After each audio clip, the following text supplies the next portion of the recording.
Zacks Rank Buys, stocks with a short-term buy or strong buy recommendation. Now, here are more Zacks Rank Buys. We're going to talk about a couple of more aggressive growth stock picks now with Bill Wilton, our aggressive growth stock analyst at Zacks.com, and you've brought a couple of interesting tidbits down for us to chew over. Atheros Communications being a company that you've written about recently, ATHR, the ticker symbol.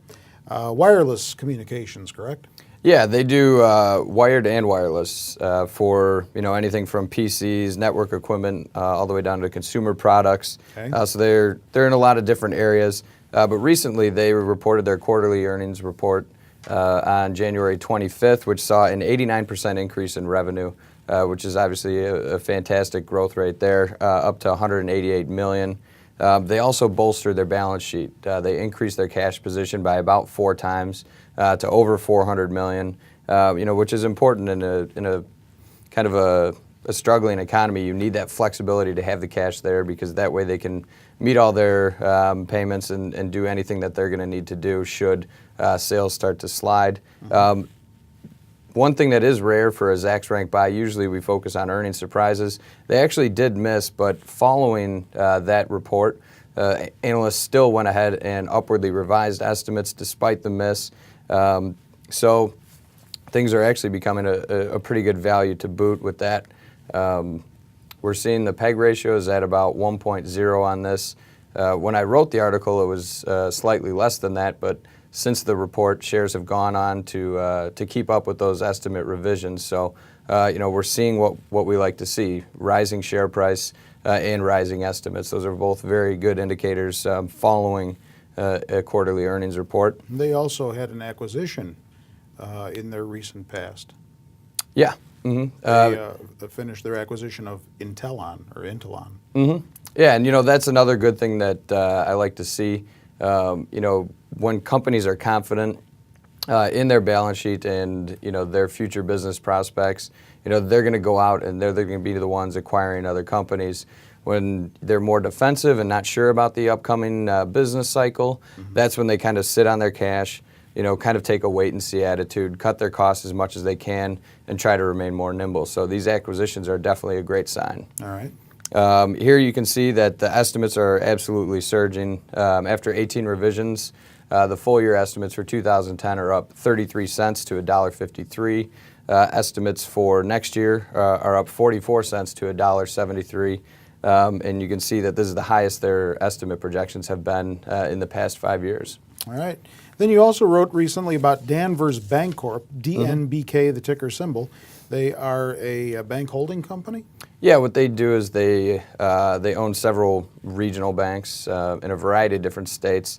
But one of the things that I really like about them is the shift toward regional banking.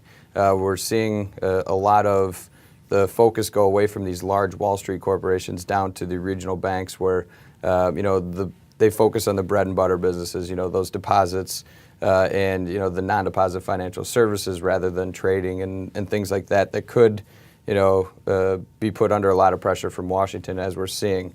One thing I really like about them, they just reported their quarterly earnings report. They made $2.6 million in the last quarter, which is up from a slight loss from 1 year ago. Earnings per share came in at 14 cents, which is well above the 8-cent loss that analysts were expecting. And they saw their deposits rise almost 60%, which, like I said, that's the bread and butter of their business. So they're looking at some impressive growth rates.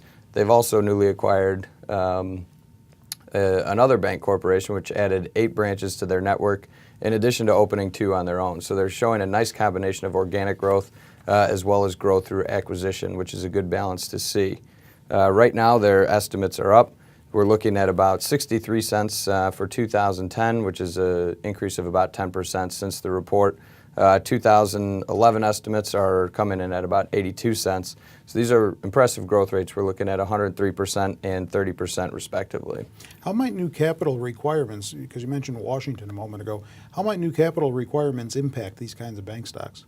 Well, the interesting thing is, usually regional banks, obviously if they have additional capital requirements, that's going to be, it could impact them depending on just how far they go with it. Yeah. But typically, we're seeing in these smaller regional banks, these are the guys that aren't taking as big of risks. So essentially, they're in a better position to handle increased regulation because typically, when you're more conservative, they're not making the big bets. They're just taking the standard business and expanding it, just to make a bigger network rather than make bigger trades and do things like that and other business activities. So the guys that are best equipped to handle, these new regulations from Washington are these smaller banks. So. Okay. That's one of the reasons why we like to focus on them. As you may have seen across Zacks, we do like the regional banks right now. As you can see, they had a nice jump from that earnings report that I mentioned earlier, but it was then weighed down by just the overall market selling off.